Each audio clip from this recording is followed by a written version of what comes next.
There are currently 18 groups that meet around the metro area. These groups provide a venue for men to cut through the news, sports, and weather conversations and dive deeper into the Bible and be real with each other.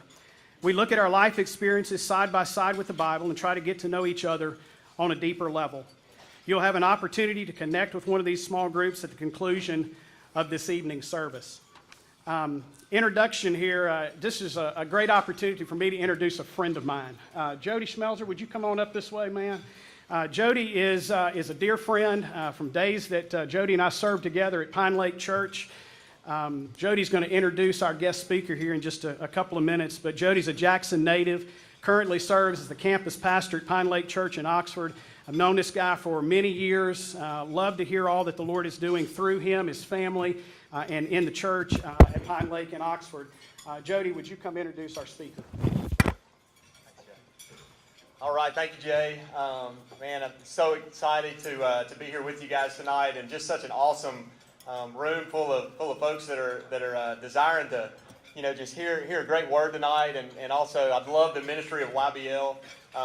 Just several years ago, I went to my first YBL gathering, and man, was just so encouraged by the men in the room and just seeing the Lord do some incredible things. So grateful you guys are here tonight, and it's going to be a great night.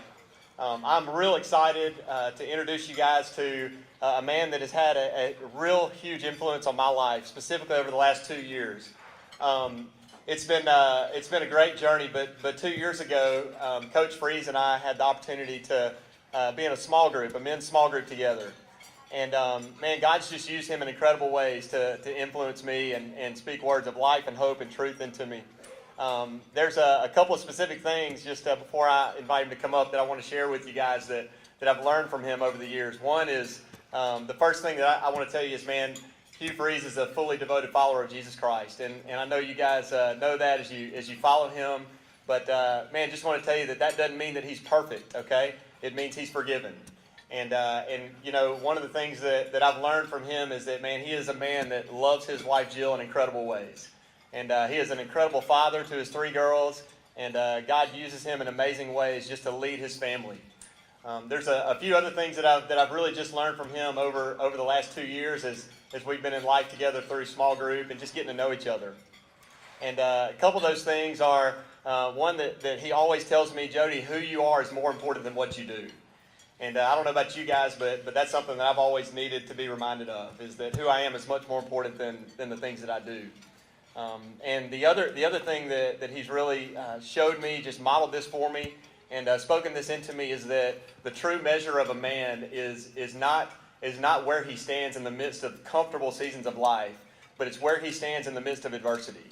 And when life is upside down and things aren't going in the direction that you feel like they're supposed to go in, that's the man that God's called you to be, to step into those moments and stand in who God has called and created you to be. And so, man, I'm so excited that Coach Hugh Freeze is here with us. Hey, he's a godly father, a godly husband, and in addition to all that, he happens to be a head football coach as well. So y'all help me introduce and welcome Coach Hugh Freeze as he comes up to share with us.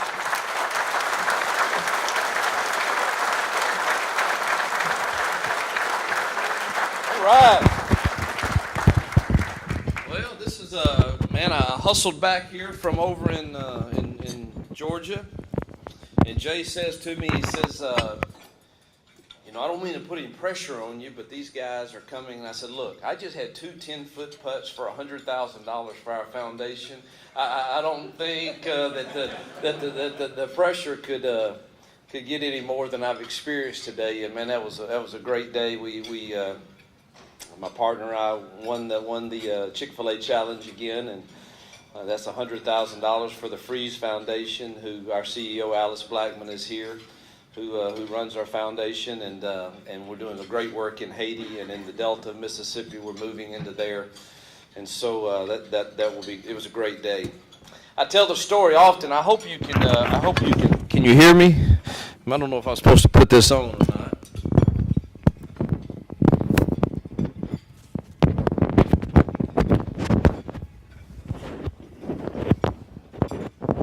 All right, let's try that. Is that on? Not? I think you can hear me though, right? All right, I think you can hear me, right? I'll talk loud. I promise you. If you can't, just wave, and I'll talk louder. But it's hard for me to stand still. I kind of have ADD, and I know you do too.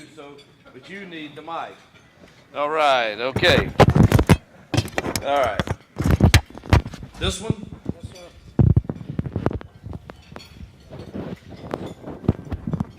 Got it? All right. So you've heard the story of the man named Odd.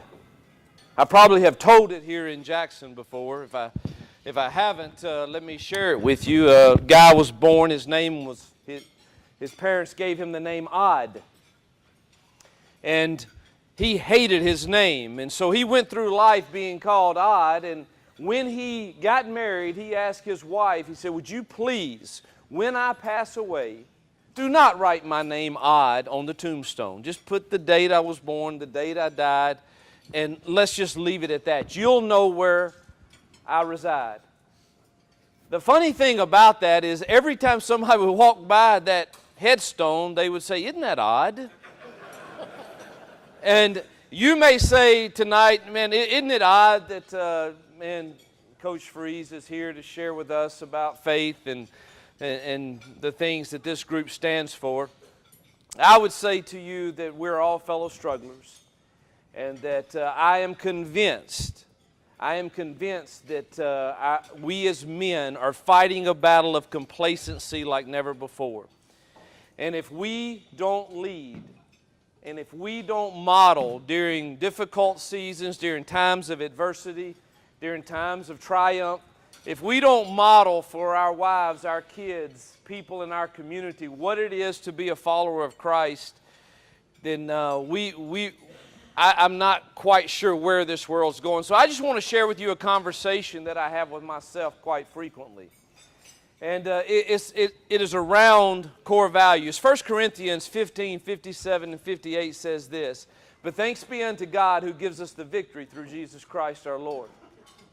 And now therefore, my brothers, be steadfast, immovable, always excelling in the Lord's work, knowing that your work for the Lord does not go in vain. Got it now?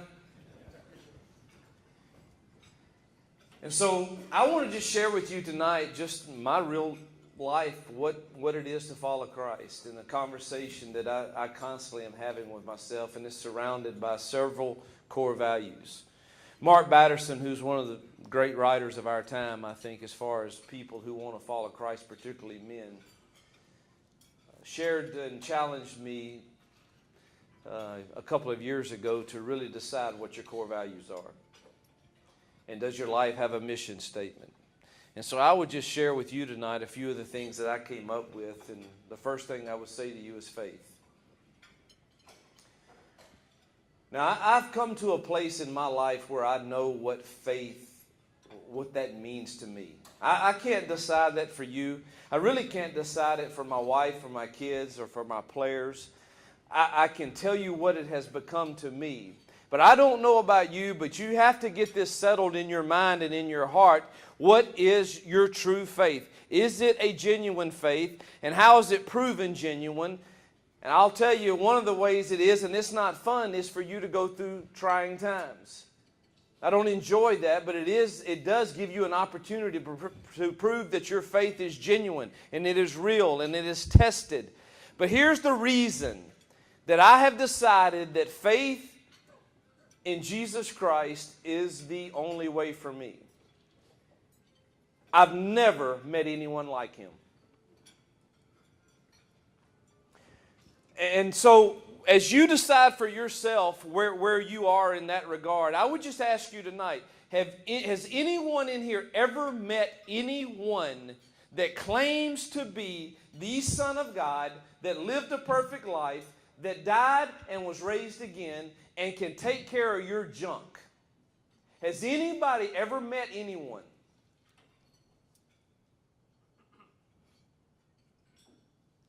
That's the reason I follow Jesus Christ. I don't know anybody else like him. He not only takes care of my past, he shares my present, and he secures my future. And he can do the same for you, but you have got to decide And you got to put a stake in the ground. And this is my white flag. I surrender to the lordship of Jesus Christ. And to do that, you have to battle self. It's not going away. We men, I've got an 18-year-old daughter, and I want to just tell you, some of you can give me advice with this, but she has just totally crushed my ego. I used to be the apple of her eye. I mean, we would lose a football game, and my daughter would make a pallet beside our bed because she needed to be near me. I mean, we were thick as thieves. And while we still love each other, I'll just tell you, there's other things that have caught her eye. And I don't seem to be the most important thing to her anymore. I say that because we men, we battle with ego. We battle with pride. We battle with doing it our way. God made us driven. But there is no greater freedom than truly surrendering everything you are to the lordship of Jesus Christ.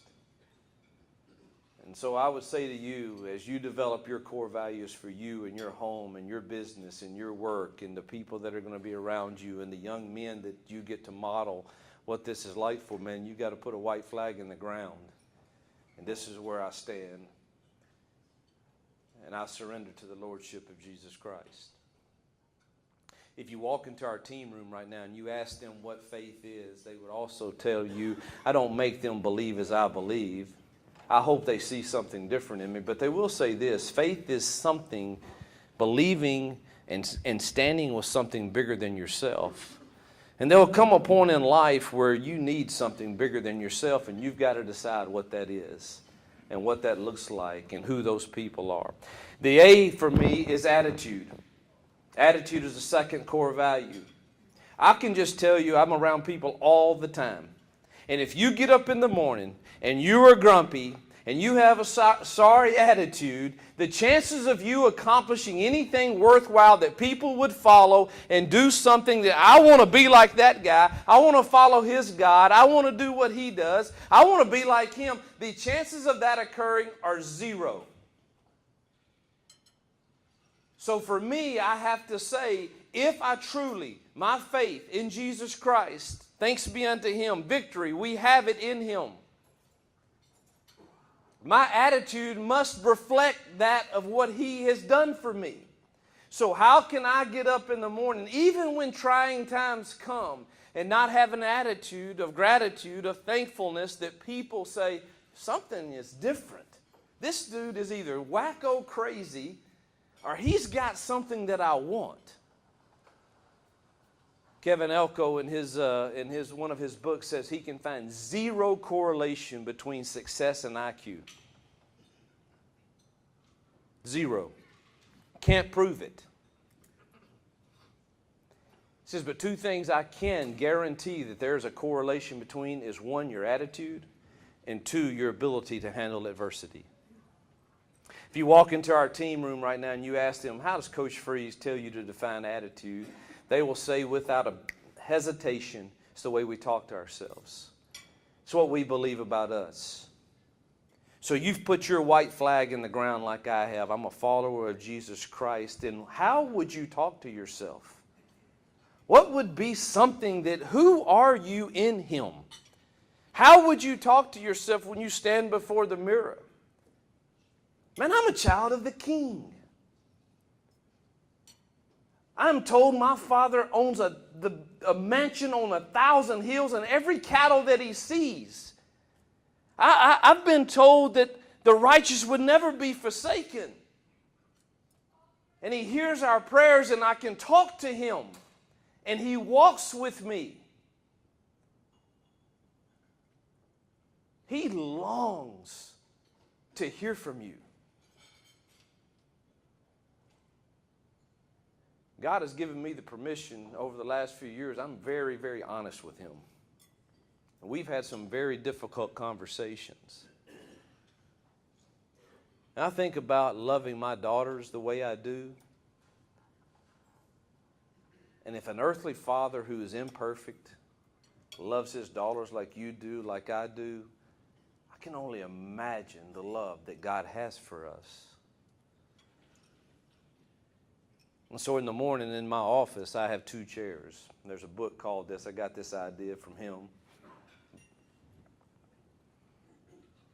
But me and the king meet. I tell him everything. I give him an opportunity to talk to me. He talks to me through his word. But if you put your white flag in the ground, I'm surrendering to the lordship of Jesus Christ, then how in the world can you walk that journey without spending time with him? Your attitude will change when you do. It'll be reflective of his character. You'll handle things differently. That doesn't mean you don't have hardship. I love the story of Joseph, man, as I watch his attitude through stuff. Man, the guy, his brothers threw him in a pit, sold him into slavery. He's thrown into prison for 13 years. And all throughout that story, and the Lord was with him. And I'm truly convinced that God cares so much more about our character than he does our comfort. And so I spend time with him so that my attitude hopefully reflects that. My third core value is mental toughness. The longer I live, the more I believe this is the secret sauce. There are very few people that I come across that can get up in the morning and do the right thing, and then do the next right thing, and then do the next right thing, and then do the next right thing, get hit in the gut with a life punch that happens, and then do the next right thing with the same enthusiasm, the same energy, the same passion, the same attitude, and then get hit in the gut again, and then do it again, and then go to bed and get up the next morning and do it over. Same attitude, and over again. I brought in a group of Navy SEALs this past spring because we're going through a trying season. And our theme for spring for our entire building was accountability through shared adversity. Sometimes you don't even cause the adversity that happens in your business or your life, or sometimes you do. Sometimes somebody in your family might. And it's going to take some mental toughness to get through it. So how in the world does this relate to your spiritual walk? And I'll tell you it's this. Because the more and more time I spend with him, and the more time that I journal with him, and the more time I write my thoughts down, and I ask him to speak to me, the more and more it's revealed that he is faithful and true. And I draw on confidence. Most people, if you ask them right now to draw on, to think about their past. When David went to meet Goliath and he's thinking about his past, when you and I talk about our past, the first thing that comes up, is it a positive or a negative thought? It's okay, you can answer. Most of us go to the negative route. Oh man, I wish I hadn't done that, But the more and more time I spend with him, the more and more I find myself saying, oh man, I remember that time he was faithful. David did it like this. I remember the time I killed the bear. I remember the time I killed the lion. So I have 12 stones. Jill and I went on a walk up in the mountains of Arizona. And man, we just thought about the times that God has been faithful to us. And it creates in you a mental toughness because you know who you are in him. And there is no condemnation for you that are in Christ Jesus. And he will never leave you. And he is for you. Romans chapter 8 is the greatest chapter in all the Bible. Just go read it. He's for you. And it should develop some mental toughness in you. But you've got to spend time. I've got to spend time getting to know his character. Writing down what he has told me today. I don't know if you've ever heard the story of how I ended up at Ole Miss. I really came close to not taking this job. Because I was listening to the human voices. Don't take that job. It's a train wreck. Dumpster fire. I heard all those things. You need to take this job at Southern Miss or Memphis, and then you'll win there, and then you'll go to this, and this. And I said, well, we'll just pray. And this came from from somebody challenging me to really spend time getting to know God and develop a mental toughness about it. And so we're just begging God. God, I need an answer. I need to hear from you. You've been faithful. I don't want to move without you. I've got to give an answer on a Sunday. The Saturday morning, we're playing our last game at Arkansas State. The Saturday morning, I said, all right, God, here's my journal. I'm getting ready. If it's to meet with you, I need an answer. I need a word from you. Go to my app, boom, L3 journal now. Jeremiah 29 pops up. God, I don't know if this is going to give me the answer or not. Reading 29:11. For I know the plans I have for you, says the Lord, plans to prosper you. That was good, but I didn't just, God, that didn't give it to me. Then I got to verse 14. For I, the Lord, declare this. This is the day before I've got to give an answer. For I, the Lord, declare this. I will return you to the land I departed you from. There's only one place I ever had to leave. And that was Ole Miss when I was an assistant for Ed Orgeron. I said, thank you, God. He's proven to be faithful. But he can't prove it if we don't meet with him. And the mental toughness won't come. Those Navy SEALs came in. They spent 2 days with us. It was amazing. They put our whole football team in a 10-foot deep, the deep end of the pool. Well, a lot of our players can't swim. And it's literal fear. And they won't let us coaches intervene. That's part of their rule. If you bring us in, you can't intervene. And I got kids from Jackson, Mississippi that go down that have never swam. Coach, I will drown if I get in there. And I mean, it's literal. Coach, are you seriously fixing to allow them to put me in a sweatsuit in 10 foot of water and I can't swim? And I struggled. I wanted to help. Their whole deal was shared accountability through shared adversity, and to watch our team struggle through that, and I said struggle through that, was pretty amazing. And they got through it, and they accomplished the mission. But it took shared adversity. Will you struggle? You better believe it. Are there landmines out there that we can step on? Yes. My wife tells me constantly, not constantly, but pretty frequently, Hugh, you're one step from stupid. So she's right most of the time. There's some landmines out there waiting on you, and they'll destroy you, and they'll destroy your family. And it's going to take you the discipline of mental toughness, of spending time knowing who you are and whose you are and his character. And without that, you won't understand it. Integrity. It's my next core value that Batterson, as he challenged me to write them down. I've told my daughters 2 things ever since I was born. 1, I will always love you. That will never change. You can always come home to me. 2, we will tell each other the truth. For many years, I went around saying to people, even in our team rooms, if you ask our players right now, how did Coach Freeze tell you to define integrity? We tell each other the truth. Well, that's part of it. But integrity is, I have come to find out over the last few years, integrity is not always doing the right thing. Anybody in here say you've always done the right thing? Then none of us would have integrity. What I do think integrity is when you've stepped over the line, when you've made a poor choice, when you've done something that's hurtful, when you've done something that's wrong, when you have an issue that has arisen, you acknowledge it. You take ownership of it, and then you put things in place that allow you to hopefully not do that again. And as I travel around and talk to men, I'm talking to you tonight. I got another group I'm going to talk to tomorrow night. I'm just going to lay it out there because this is what I've walked through. There's a lot of us that need to confess some stuff. And it brings healing. And you don't have to live with regrets.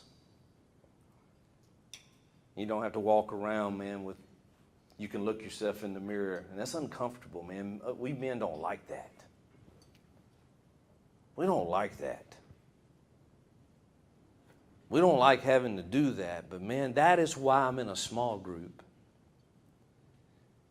And that is why you need to be in a small group. If this is really serious for you, if this is really genuine, you may have just come here tonight because you heard this football coach was coming. I just want to hear what he had to say. I just want to tell you for your life, if this is something that's really serious for you, you need to do community with a small group where you can be transparent and you can say, you know what, I'm struggling with this. I've said some things to Jody Schmelzer in my small group that I wouldn't want him to repeat in here because there's days I've walked in there and you know what, I'm just going to tell y'all, I want to whip somebody's tail today. I might have not even said it like that, Jody. I don't know how I said it. But I just want all y'all to know before this thing gets started, I'm ready to fight someone. Then there's other days I've come in there and I said, guys, I want to just, I need you to pray for my family, my daughters, my wife. They've done the same. And I want to tell you, if you'll email my office, I'll send you the guidelines we have for our small group. But if you are really serious about integrity and taking ownership and getting rid of the junk and the fears and the regrets, you need somebody to do life with you. That's the best way I know. Well, the last core value for me is love. If you ask our players, how does Coach Freeze define love? They'll tell you it's the ability to handle inconveniences that come with relationships. It's the ability to handle inconveniences that come with a relationship.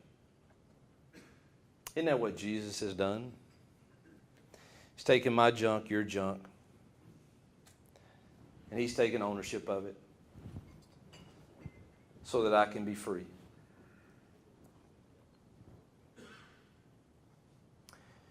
If you want to show me what you really love, you show me your calendar and your checkbook.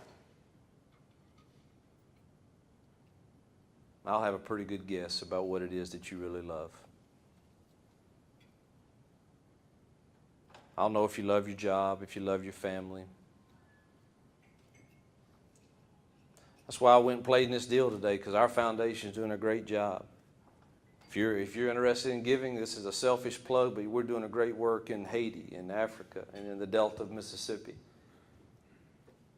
But Jill and I have committed that, you know what, it's all God's. It's not ours. And so let's make a difference. Let's be His hands and feet. You truly love your family. You truly love God. It should be reflected in your time that you spend.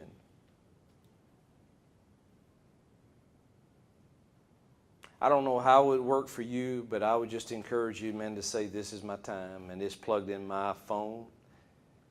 Mine is kind of crazy and quirky. I tell people ask me, I'll tell you, but what works for me is I get up in the morning and I don't shower at home.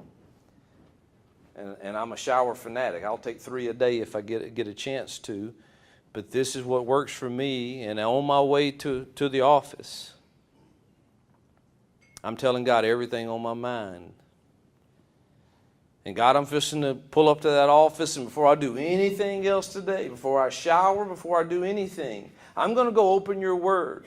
And I'm going to open that journal, and I'm telling you everything that's on my mind, and I really need you to guide me. I really need you to speak into me what it is you want me to say to others. What it is you want me to do. What do you want me to do with our money? What do you want me to do with my time? What do you want me to do? How can I reflect you today among all the other things that are going on, issues? That's what works for me. And if I don't get that done by 8 o'clock, it won't happen. And my days usually are really messed up when that doesn't happen. I don't feel right. And so that's what works for me. I don't know, but if you love it, you'll find the time for it. Young guys, I wish I would have started this years ago. Years ago.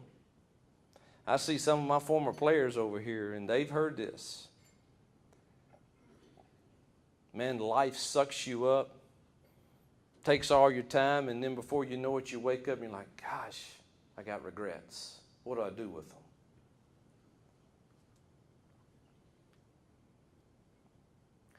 Roy Regal, I've told this story many times, was a center for California, playing in the Rose Bowl, snaps a ball on a given play.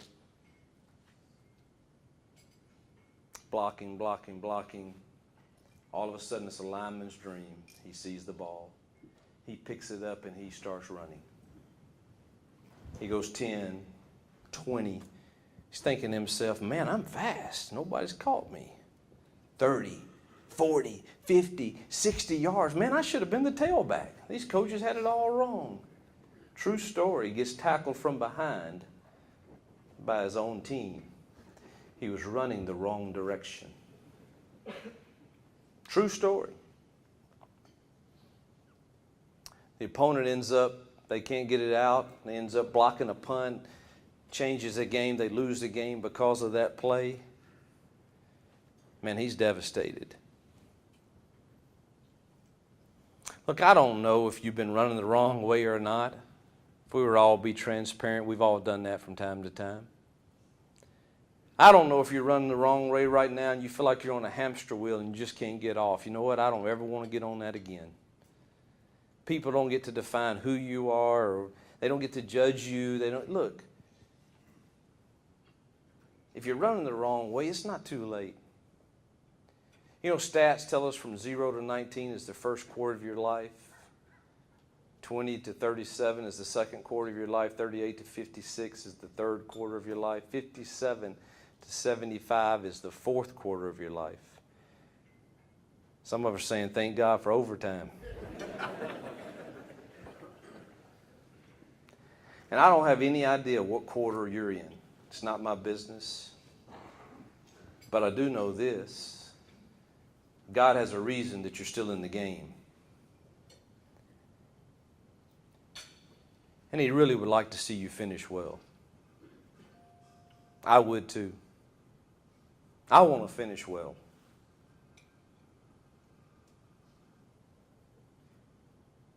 And I think you do too. But it will take you deciding some of the things that I've had to decide for my life. And what's important to you and where you're going. Are you truly going to surrender who you are to the Lordship of Jesus Christ?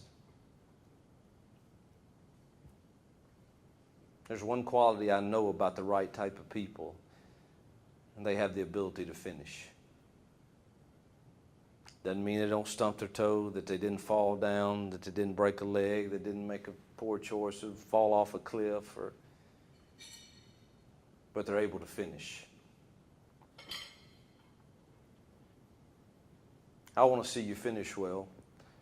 I want to run the race and finish well. But I really would really believe you got to get in community to do that. You got to find you somebody to say, hey, I'm struggling with this. I'm struggling with what to tell my son, what I'm struggling to tell my daughter. I'm struggling with this issue with my wife at work. I need you to pray with me about this. Oh, Roy Regal messed up royally on that day. 2 years ago, we got to play in the Chick-fil-A Peach Bowl. Didn't play really well on that day. One of the things we did that week was get to tour the new College Football Hall of Fame. It's phenomenal. Guess whose name's in the College Football Hall of Fame? Roy Regal. He finished well. I'd like for us all to be in God's Hall of Fame. As a dad, a father, a businessman, a professional, whatever it is. It's not too late. Because some of you right now are thinking, man, I've screwed that up already. No, you haven't. You may have, but it's not too late. It may take you confessing some things, it may take you some tears and some heartache. It'll be worth it when you get rid of that regret and, man, you're able to look people in the eye and say, you know what, I want to finish well. That's my prayer for you and for me. Thank you for your time.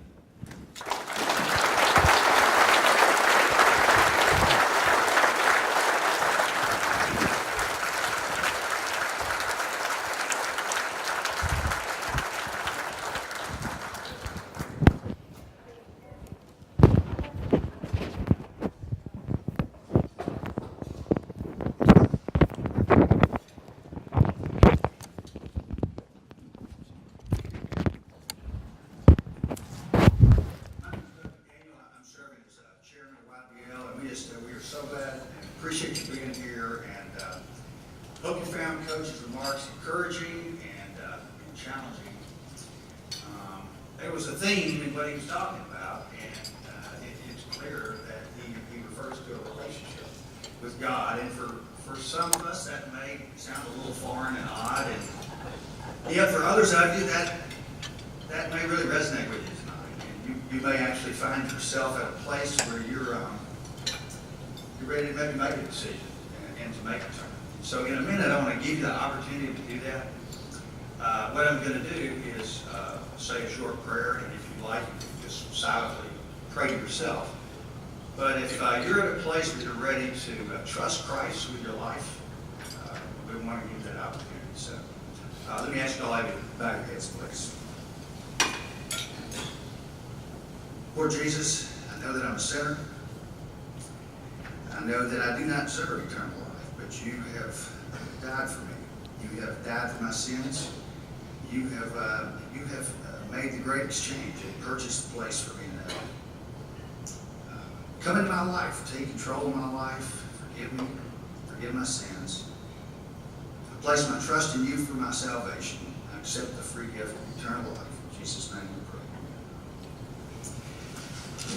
Well, thank you again for being here. So Jay mentioned the cards in the middle of the table. I can ask you just to grab the card.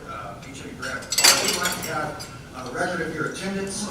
And ladies, we'd like to have a record of your attendance. You notice this is predominantly men. At the core of this organization are our small groups, and you heard our executive director, Jay Fletcher, mention there are some, I get the number wrong, 16 or 18 small groups meeting around 10. And typically after an event like this, we'll start 2 or 3.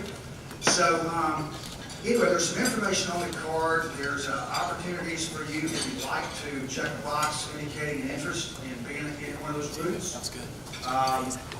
If you happen to be one who committed or recommitted your life to Christ tonight, there's a place to indicate that. We're not going to spam you to death. We just would like to have a record of your attendance. So I really encourage you to fill out one of those cards. And if our board members and our we have a partnership with some college students from Belhaven. If you guys go ahead and get up and start circulating the room, and once your card's filled out, just hold it up so those guys can pick it up. There's a second reason to fill out one of those cards. We have 3 really cool door prizes donated by some of our sponsors. C-Spire has donated a rolling basket full of all sorts of goodies, and we appreciate that. Ren and Ivy, a company owned by B.C. Rogers, makers of hunting gear, has donated a really nice gentleman's grooming kit. And let me also say this. As a thank you to Coach Freeze, we're going to present him with a gift also donated by Ren and Ivy. And it's 3 or 4 different products of gear, the hunting gear that they make, embossed with Coach Freeze's name. And BC, we certainly appreciate that. And also our presenting sponsor, First Commercial, has donated a gift certificate to Buffalo Pete. So those are the 3 things. So as you guys finish filling out your cards, and we can get some guys over here to pick up cards. Do me a favor real quick. Open your program if you have it. We could not exist were it not for the generosity of our corporate sponsors. And there are a lot of names on here. I'm not calling them all out, but I did want to highlight our elite sponsors. We have 7 elite sponsors. These are folks that perennially support us financially.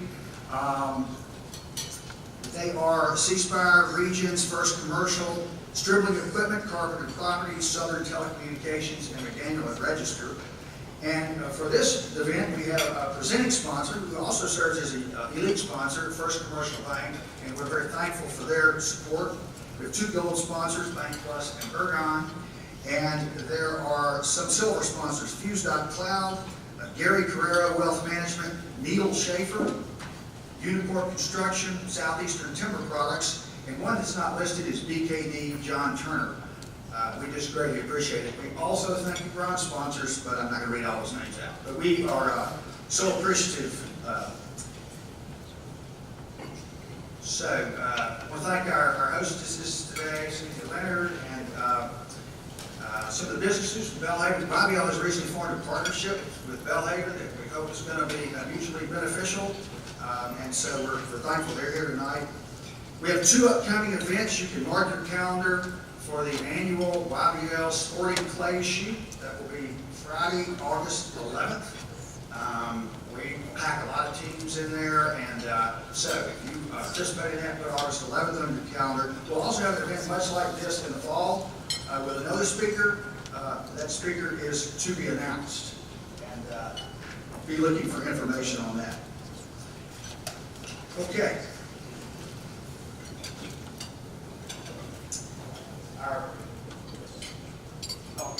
Okay. All right, we got 3. Come on, here we go. We'll do this quick.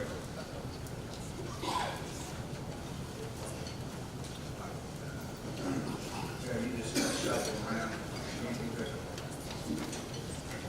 So, if you call your name out just after the program, come up and get it. We won't make you take a long walk. Okay, first off is going to be from C Spire, the rolling basket full of goodies. Tom McCreaney is the winner. Raise your hand, Tom McCreaney. Stay there, come get it afterwards. Congratulations.